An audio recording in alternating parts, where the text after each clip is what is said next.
Good morning mga kaagar. Meron lang po akong i-share kasi meron pong nagtatanong sa amin kung paano po ang pag-apply ng WCUP o Wildlife Culture Permit sa isang nursery or plantation ng agarwood. So, ang sinabi ko po naman sa kanila na they have to get in touch with the nearest DENR office, no, for them to be guided properly kasi yung DENR is yung authorized office na mag-guide sa atin kung ano yung pwedeng gawin natin kung tayo ay mag-apply ng WCUP. Tapos, after nung sinabi ko na they have to go to the nearest DNR office, so nag-request sila ngayon kasi since may experience na naman po tayo kung pag-apply, sa pag-apply ng WCUP, nag-ask na naman sila ngayon kung ano daw yung mga documents na sinabit namin sa DNR. Guys, mind you, nag-apply po kami ng aming permit in 2020. Tapos, na-release po in 2023. So, maiintindihan po namin kung bakit 2 years mahigit kasi kami yung pinakauna na nursery nag-apply dito sa aming region, sa Region 10.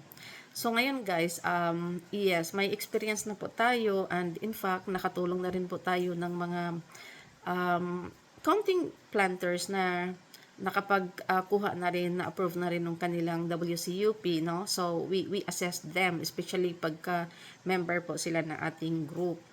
So, ganito yun guys. Una is, punta naman kayo doon sa DNR, ano po. Tapos, you ask for an application form and then i-fill up nyo po yung application forms. Madali lang i-fill up guys. Madali lang siya. Tapos, mag-attach din po kayo ng 2x2 photos ninyo. And then, after that, mag-submit po kayo. Gawa po kayo ng letter of intent. So, yung letter of intent naman, doon ninyo isulat kung ano yung intention nyo or yung purpose ng apply for WCUP. And then next to that is yung DTI. Kung solo po ang may-ari ng nursery or yung plantation, submit or you can also attach the DTI. Pero kung cooperative po kayo, dapat yung certificate from the Cooperative Development Authority or yung CDA. Pagka-association or corporation po kayo at registered po kayo sa SEC or yung tinatawag na Security Exchange Commission, yun din po ang certificate na i-attach po ninyo. So, yun. Next is yung titulo po ng lupa na kung saan matatagpuan yung inyong plantation or yung inyong nursery. So, kung wala namang titulo, pwede kayong mag-ask doon sa DNR kung ano ang pwedeng gawin. Kunyari, tax deck lang yung hawak ninyo or deed of sale. So, yun po.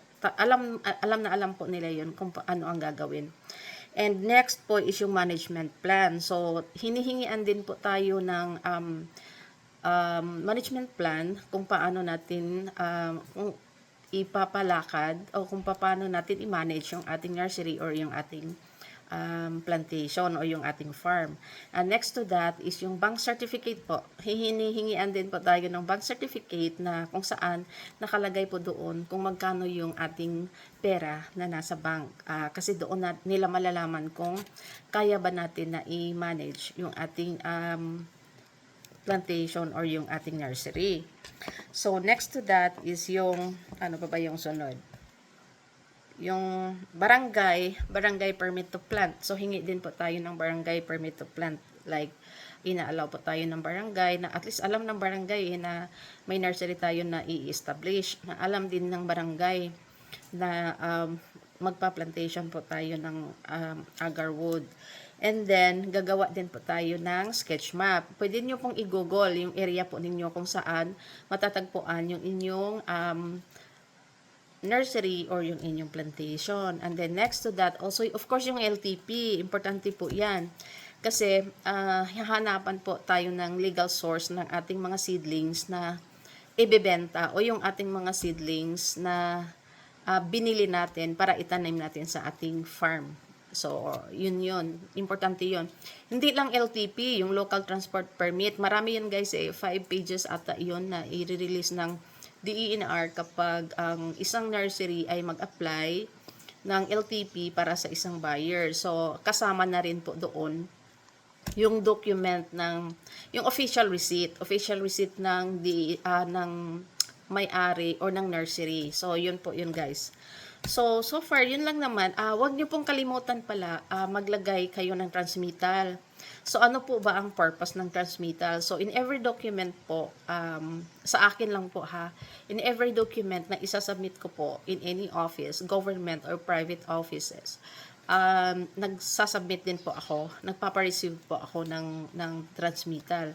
Kasi yun yung aking proof na nagsubmit po ako ng document sa kanila. So, pwede na rin po na gamitin ko yon para pang follow up if ever matagalan po yung aking transactions na ginagawa with the office. So, yun po yun guys. So, di ba guys, napakasimple lang, napakadali lang. Basta i-follow lang po natin talaga kung ano yung dapat.